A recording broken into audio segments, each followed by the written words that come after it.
श्री विकास पाटनी जी, श्री देवेंद्र पांडे जी, गोपाल दास जी महाराज और सक्षम जी, पूज्य महाराज श्री के आगामी कार्यक्रम के विषय में आप सभी को विस्तार से बता दिया गया है। केवल हम लोग आज की इस पत्रकार वार्ता के माध्यम से देश के जो गौ सेवक हैं, जिनके सनातन धर्म में आस्था है, निष्ठा है, ऐसे जो सनातनी हैं, उनको इतना संदेश देना चाहते हैं कि गौ रक्षा के लिए पिछले कई वर्षों से, आप कह सकते हैं कि 100 वर्ष से अधिक हो गए, जो आंदोलन इस देश में चल रहा है, उसको परिणति तक पहुंचाने की आवश्यकता है। और इस समय वर्तमान में चारों पीठों के पूज्य शंकराचार्य जी महाराज इस आंदोलन को अपना आशीर्वाद प्रदान कर रहे हैं।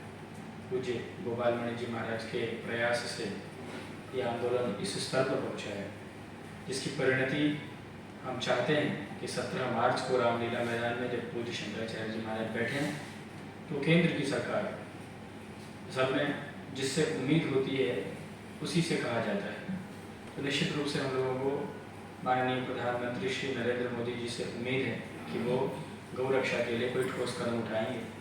केवल नाम के हिंदू बन करके यदि वो प्रधानमंत्री हैं इस देश के, तो वो भी स्पष्ट हो जाए, और सही में यदि वो गौ रक्षा के लिए कुछ कर रहे हैं अथवा करना चाहते हैं तो वो भी स्पष्ट हो जाए। हम केवल स्पष्टता चाहते हैं। यदि आप गौ रक्षक हैं तो कृपया स्पष्ट कर दें। यदि आप जो इस देश में पिछले 78 वर्षों से होता आया है, गौ की हत्या होती आई है, गौ मांस का निर्यात होता आया है, यदि आप वही करना चाहते हैं तो भी स्पष्ट हो जाए। हमें पता बस चलना चाहिए। हम अब भ्रम की स्थिति में नहीं जीना चाहते हैं।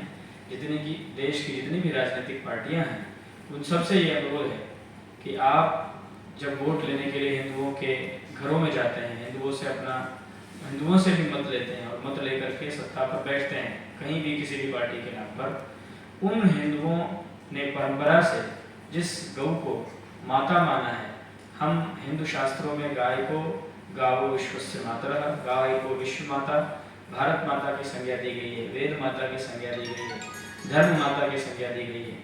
उस गाय की हत्या होती आ रही है, गाय को संकरीकृत किया जा रहा है, गाय के नस्ल बर्बाद किए जा रहे हैं, और प्रतिदिन लगभग 50,000 से अधिक, लगभग 1 लाख रोज गौवंश की हत्या इस देश में हो रही है। अब यदि हम लोगों ने इस पर रोक नहीं लगाई, तो जिस समय हमारा देश स्वतंत्र हुआ, कहते हैं कि उस समय लगभग 75 करोड़ से अधिक गौवंश इस देश में उपस्थित सन 1945 में, और आज और उस समय हमारी मनुष्यों की संख्या लगभग 35 करोड़ के करीब थी। आज 78 वर्ष बाद हमारी संख्या 150 करोड़ के करीब पहुंची है, और गाय की संख्या घट करके 19 करोड़, 17 करोड़ 19 करोड़ के करीब पहुंच गई, जो लास्ट जो गणना हुई इसमें। और उसमें भी जो शुद्ध देसी नस्ल की गौ है, उसकी संख्या मात्र 2-3 करोड़ ही रह गई इस देश में। तो यदि गौ हत्या को रोका नहीं गया तो ये धरती समाप्त हो जाएगी। सेव सॉइल का आंदोलन पूरे देश में चलाया जाता है कि पृथ्वी बचना चाहिए। पृथ्वी को बचाने का एकमात्र उपाय है गौ माता का संरक्षण। गाय बची रहेगी तो हमारा किसान बचा रहेगा, किसान बचा रहेगा हमारी खेती के भरोसे। खेती तो बिना गौ माता के संभव नहीं है।